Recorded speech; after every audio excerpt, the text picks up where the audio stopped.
Hi, this is me, Caroline. I promised you that today I was going to post a video where we were going to talk about money.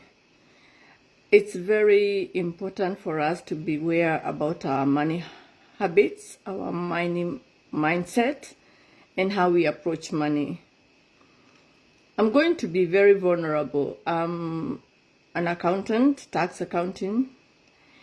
And one of the things I see, like during this season, is how much income people have received, what they have done with their money. And there are some who be like, I really need this refund. I really need my money as soon as possible. And over the years, through experience in business, I don't want to talk about money from a business standpoint. I want to talk about money from a personal perspective. Because once you are able, a lot of each and every one of us, whether you have a business, whether you're employed, you still use money in one way, shape, or form. Even if you're a housewife, even if you are a student and you're getting loans, and or even if you're being supported by your parents, you still have to have a way how to deal with your money habits.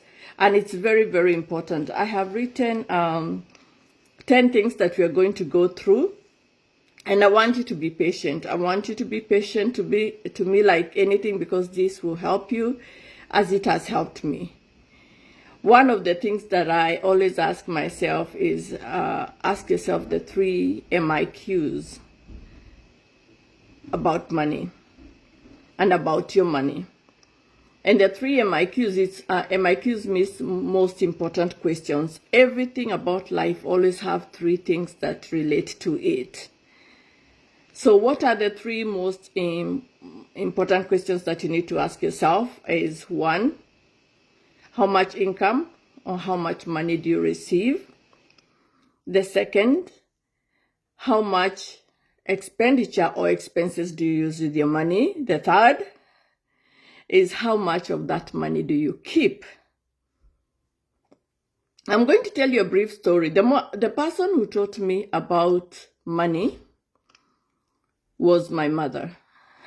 My mother was a businesswoman, but that woman knew about money management, because I remember her teaching me at a very early age and asking me, Joki, in my language, and she would ask me, I invested this, I bought the seeds, the fertilizer. She actually taught me accounting from a very early age. For me, accounting was not something it wasn't something very hard for me to understand, because I'd grown up being asked that questions about assets and liabilities, expenses, profit and loss. And my mom was very good about the profit of loss. And she would even tell me as a young child, I gave this person this money, and she would explain why she gave this amount of money to somebody. So if you look at the income you receive, the expenses that you have, and how much of that money do you keep? There are months, because of what is happening in your life, there is no money, to be honest, that you're going to keep. To be honest, there are days. But one thing I want to tell you is, like, there are days when there are months that I have an overflow, and that covers the months where there are things that happen in my life or in my family. There are things you cannot avoid. There are things like you have somebody who is very sick in your family, and especially for us who are immigrants, we have to dig deeper in our pocket to rescue them. Or something has happened, a situation that has just brought, or even an illness. And so that's why I want us to talk about money. And I'm saying I want to talk money from a life perspective, of a life coach, of a business financial planner, that I'm able to talk about money, because I have come to, and this is something that I want you to understand, and I'm going to keep on reiterating it because it's so important. You have to love money. You have to respect it and honor it. Money is a spirit. Anything you don't love, you don't keep. Anything you don't honor does not honor you. Anything that you do not respect, you got no respect from it. So the word of God, and this is a word that people throw in different versions, in Ecclesiastes 10:19b says, money answereth all things. Why does money answer all things? because we live in a world where everything that we need to do is associated with money. So let's talk about money. The most important question that I want to ask is, what assignment do you give your money? What assignment do you give your money? Because like for me, where I am, I have assignments. I have my personal financial goals and I have business goals. But today I want to talk about, as I said, I'm talking about money from a personal perspective.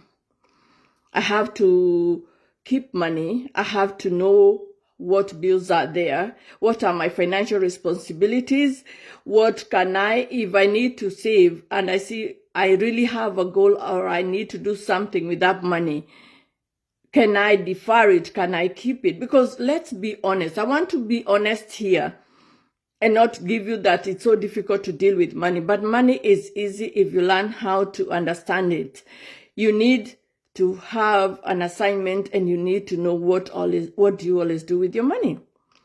Second thing, always make your money count. Always make your money count. Do something worthwhile with your money. If it's food you're buying, let that food be something. If it's a car note, let that car. I want to tell you a simple thing. One time when I was doing delivery, I had just gotten my car and it was new. And I went to pick up a package. That time I was doing hotshot deliveries, which were very, very good for me, but I stopped it some years back. And at that time, my car was new. And this guy looked at me and said, why would you drive a nice car like this? And I said, well, this nice car, this job is what is paying for this nice car. And this guy looked at me and said, oh my God, I never thought about it. I said, yeah. Why do I need to keep my car that I'm paying so much? It doesn't generate any income for itself.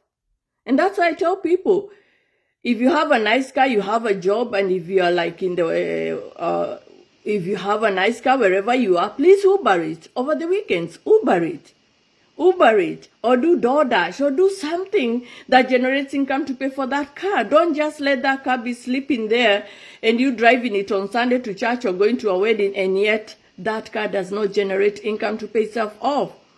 That's a bad habit. That's a bad decision. So everything that you have that can generate income for you, it is. Today I am from my writing table.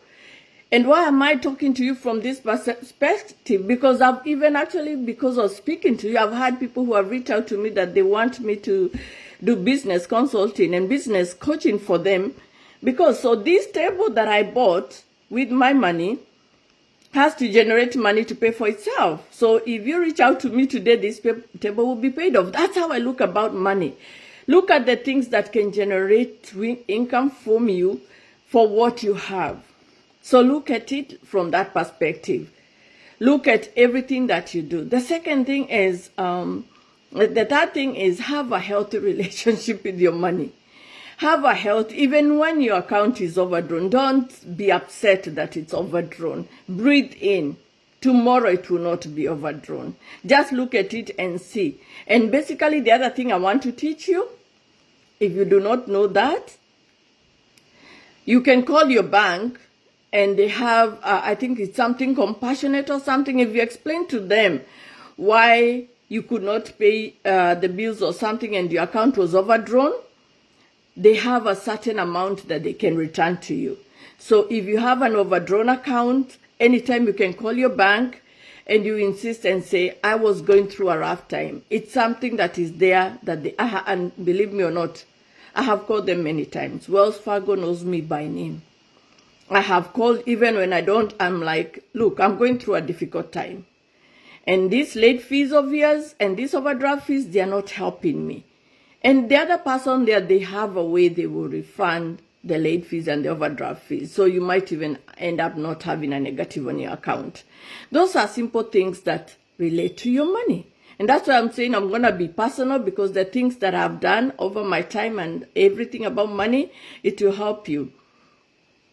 So always make your money count. Let every expense, let every expenditure, whatever you're doing with your money, whether it's giving, whether it's anything that relates to your personal expenses, let it count. Let it, when you think that what have I done with my money, you don't feel bad.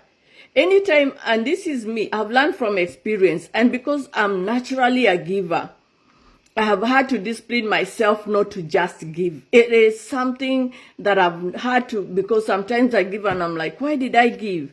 I needed to take care of this. So take care of yourself first. Charity begins at home. Don't think home is relatives. Don't think home is friends. Home is you. If you have not taken care of your financial responsibilities, there is no reason on earth, even God does not desire you to go and give somebody and you be left with a debt and be left with a financial crisis because you're being pushed to give. There are sometimes you're left with a financial crisis because maybe it's a health issue. Somebody needs help for you guys to pay for them money to be taken care of in hospital. But if it's not a life and death situation, friend, the emergency, people, listen to me from today.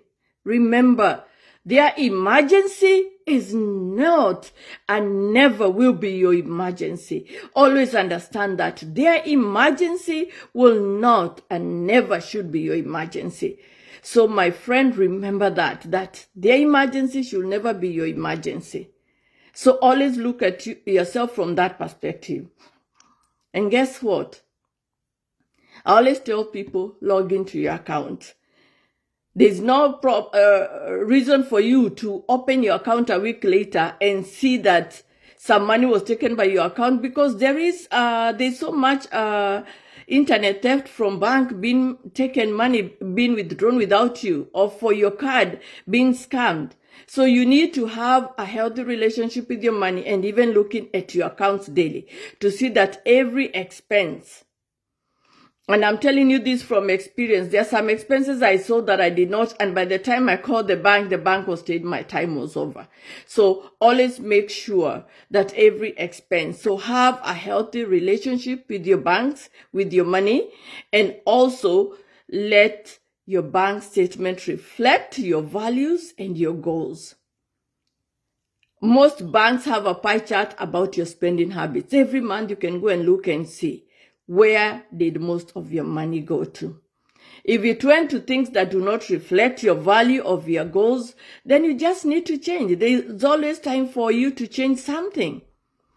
So don't beat yourself, but just change whatever. So let your bank statement should always reflect your goals and your values.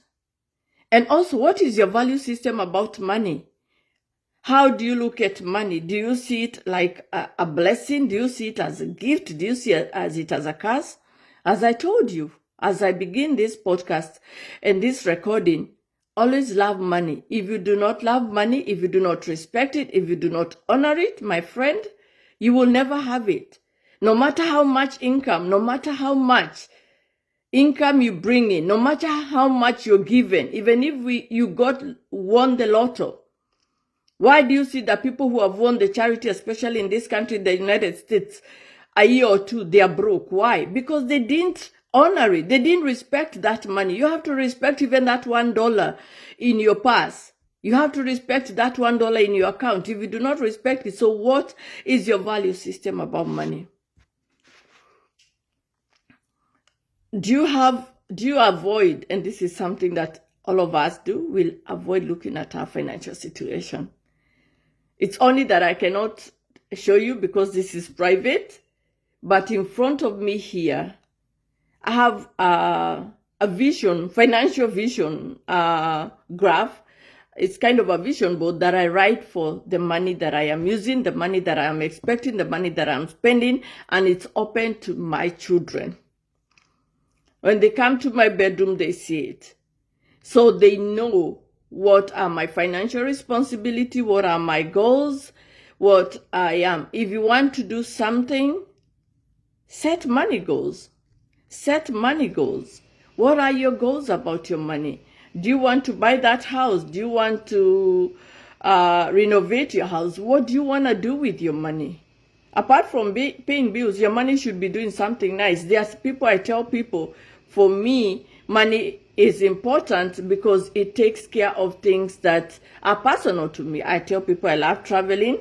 I love taking care of myself, my personal self-care. I love being a blessing to people that need my help. So what are your money goals? The other thing that, so that's why I'm telling you today that you need to look at your financial situation with open eyes. By the way, I take time, and I want you to take time, that you can take an hour or two. Sit down, quiet your mind, your spirit, your heart, and look at your money. Most people know, like for me, I know how much money. Everybody has an average. Even those that are in business like me, they have a certain expectation that, oh, I'm going to make 6 figures in this, or I'm making 5 figures in this, or I'm making 2 figures in this. You have an expectation because you know what you do. If you are employed, you know. If you are somebody who is in school or maybe getting a scholarship, or you're getting help from your parents or from even a loved one, you know how much money they have promised you. So sit down and and observe your financial situation. The other one, what are your financial values that are guided by you? Financial values, most of us are guided by our moral values. It's just like, you see, for me, I'm a born-again Christian, ordained minister. There are things I will never give to. There are things, the organization, I would never really give to, because my moral values do not allow me. So even you, your money should reflect your moral values. So where you send your money, be careful where you sending it. Even who are you sending it? We come from Africa. We just don't send money to everybody. We don't even give money to everybody. We don't even sow money to everybody. If somebody red flags, that's why you have the Spirit of God. That's why you have discernment, intuition in you that tells you when you feel that you should not give anybody your money. Please pause and stop. There is something that God in His mercies knows about that situation. And sometimes it's not that people are bad, but sometimes people are lying to you, or they're lying to people. And God knows that that child of theirs is lying to you and trying to take advantage of you. So my friend, know that, let your moral values guide your money. Don't just give.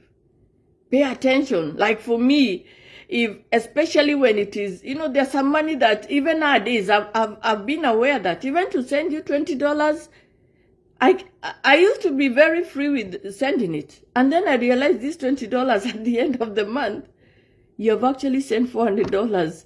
For what? Because you thought they were $20. So have that open relationship.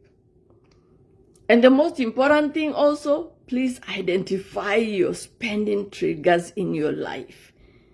When we have money, those things that make us just want to do something with money, and we have this excitement, the adrenaline is going through us and all this, please take a moment to breathe in. Let me tell you what I have learned, and this is me. And I had to be, and let me tell you, I love Jesus. And I tell people, me and Jesus just have this beautiful love affairs. Well, he would tell me. There was a time I would get a very, very beautiful refund. Very beautiful. And once it hit my account, that day I would get excited.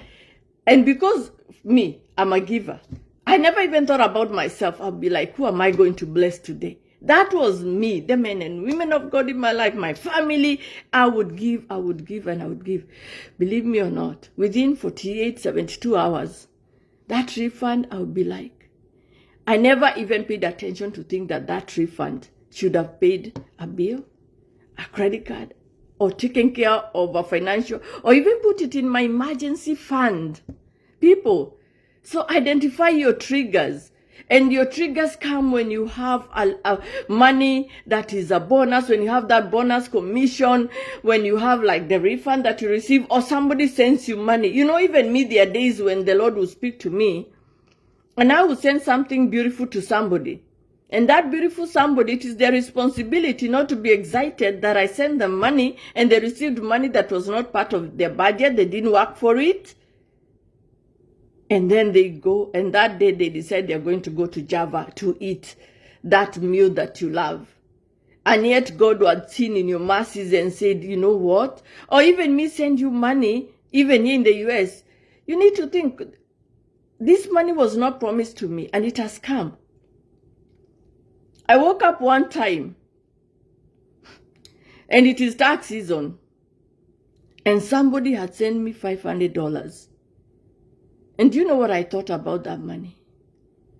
I was like, why did this person send me? Because I've been disciplined enough to think, why did this person send me money? And I called them and I said, you sent me this amount. I wasn't in need. I hadn't asked for it. It wasn't borrowed money. What? And they said, I just woke up and the Lord told me to bless you. And so I sat down and I said, Lord, this money, what is it for? And the Lord told me, go cash it out. Put it as your emergency fund. I have children. So I keep, there's a purse in my house that I keep it money in case I'm not around. Or sometimes the card gets lost and you need to buy something urgently. So I kept it as housekeeping money. So my friend, what are your spending triggers? When you get that unexpected money, whether it is a friend was given you or a family or a commission or a pay increase, my dear, especially for those that are working, I know your pay increase does not come for 1 month. There's some companies who give you pay increases. They were supposed to give you, like they're supposed to give in March, so they increase from January 2023. So you have a pay increase for 3 months. So that money they give you, please look at it objectionally. Sit down with yourself, call yourself to a financial meeting. Me, I call myself for a financial meeting with Jesus and the Holy Spirit, and we sit. And after I leave there, I tell my kids, this is what it is. I have a financial meeting with my children, with my granddaughter, with my son, with my daughters. And I'm like, this is where mommy is. Mommy is doing very, very good. And they will tell me, this is what we need to do. Whether it's your spouse, whether it's your parent, whoever you're close with, always have financial meetings with people that know your financial journey. Always have somebody that you can work with on a financial journey. And also, this is personal because I have seen this habit with people. I have been burnt myself. And it's something from experience I've learned, and I've lost a lot of money in this. Please, please, please do not invest in things you don't understand. And do not invest with somebody you do not trust. And this habit that we have of doing businesses with people in Kenya, and then our money disappears, and then they have this excuse about corrupt officers. I don't know what happened. You have a story, you start running after them. I've gone through that, my friends. So please, if you need to invest, invest in something that you can be able to touch, something that you can be able to see.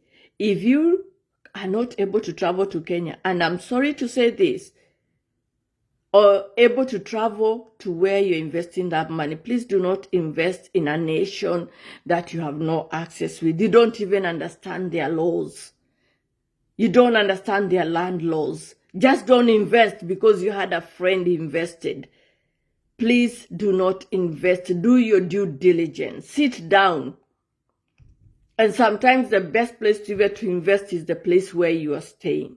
Whichever country you are in, because I have Facebook friends from all over the world, wherever you are, invest there. Look at whatever money you have. It's easier to invest to the place where you are. You know the growth factor in that place. You know what you can do, and even your little money. And you can invest in stocks, the ones that you understand. For me, let me tell you this, I invest in stocks of companies that I like. It doesn't matter how companies are. Me, I'm like that. I invest in the companies that I love. One of the companies I love, and because I shop there, is Kroger. Whether Kroger stock is up or down, I invest. Wells Fargo is my bank. I invest in Wells Fargo. And I love Elon Musk. I invest in Tesla shares. That's me. And I have no apologies for it, so because that's how I feel guided. So invest in something you understand. Me, I invest in stocks on the things that I love. And my friend, what are your money biases? Do you know your biases about money can be a hindrance to you? Do you know just thinking that money is not something that is good for you, or it doesn't like you, or maybe just thinking that money is something, you know, there are people who are brought up. Me, I was brought up by a mother who showed me the importance of money. My mother, did not go to school, but she was the most savvy businesswoman I have met up to today. The things that I go and listen to my mentor, Darren Hardy, speaking, I'm like, this man had a meeting with my mother. Because that is what he explains and expounds and enlarges in his explanations about business. Those are things that I was taught. So my mother was my money teacher.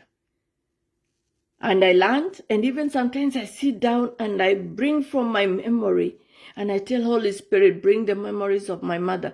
Who taught you about money? There are biases that they could have taught you. There are people in my family, I don't deal very well financially with them. And why? Because my mother gave me those biases about who they are. They're my siblings. There are some of my siblings, no matter what they say, I don't even get moved. And I'm just being honest. I'm biased. It's something that is rooted in me. There are people, even in my community, even there are things, even nowadays, no matter what you're doing or saying, I will never give to them because I have biases. So be honest about your money biases. They are not bad, but the only problem, the money biases will be bad for you if they do not allow you to grow.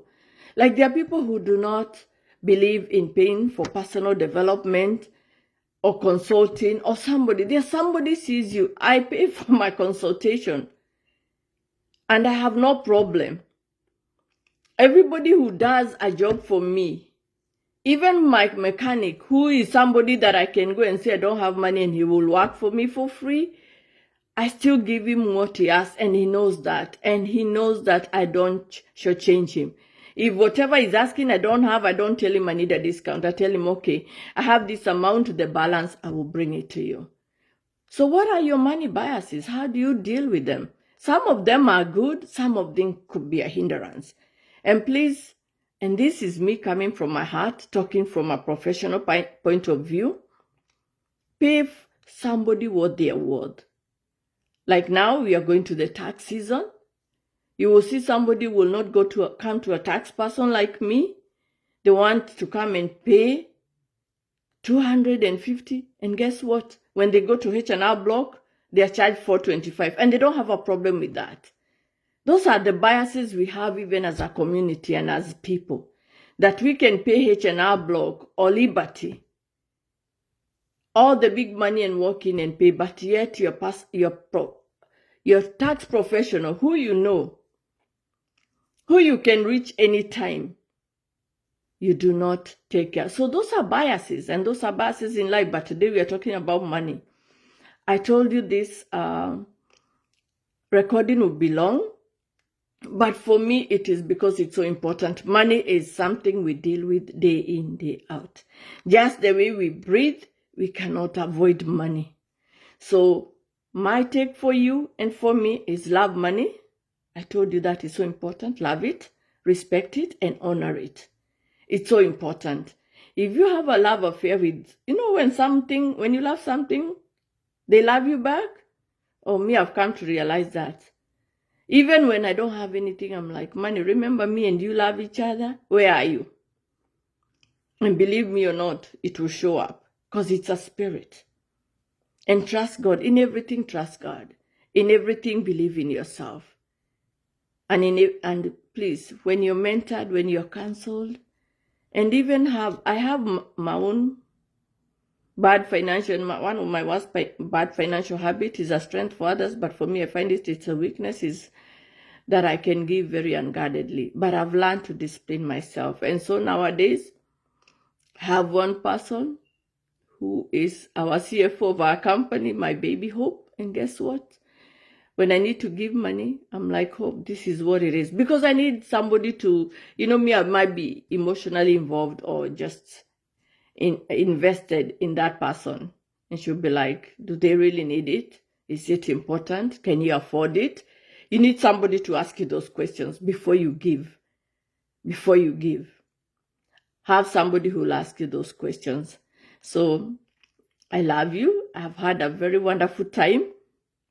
The next time, as God allows me, maybe I'll talk money from a business perspective, but today I wanted it to be personal because this year I just want to invest whatever I've learned, the wisdom I've understood, the counsel I've had about money. I mean, about business and life tips, things that will help you. Right now, we are doing life tips. This is life tip because money is personal.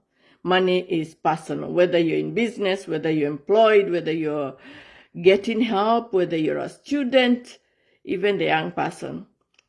And for parents and for grandparents like me, please go open for your child an account. And if they are over 15 and especially 14, I don't remember the bank rules for that. You can join them to their account, to your credit card. They don't need to spend it. You just have to get it and sit with it. And guess what? By the time they are 18, my dear, their credit will be higher than yours. I did that for my granddaughter. When she graduated, her credit was higher than all of us. So be blessed, and I love you. It's just me, Caroline, or Rev Caroline. So please go to my other social pages, especially on Facebook. Listen to the first one that I did about business and life tips. And even watch the one I did about meds. And just even this one, let's talk about money. So it's just me, Caroline, signing out. I love you. And please love yourself. And taking care of your money is part of personal care. Remember that. Let that be embedded in your heart, in your mind, in your spirit, in your soul, in who you are. That money, taking care of your money, is self-care because it plays a very, very big role and a very big part of your life. It can make your life easier. It can make your life hard. So pay attention to your money and your spending habits. And I bless you. Thank you.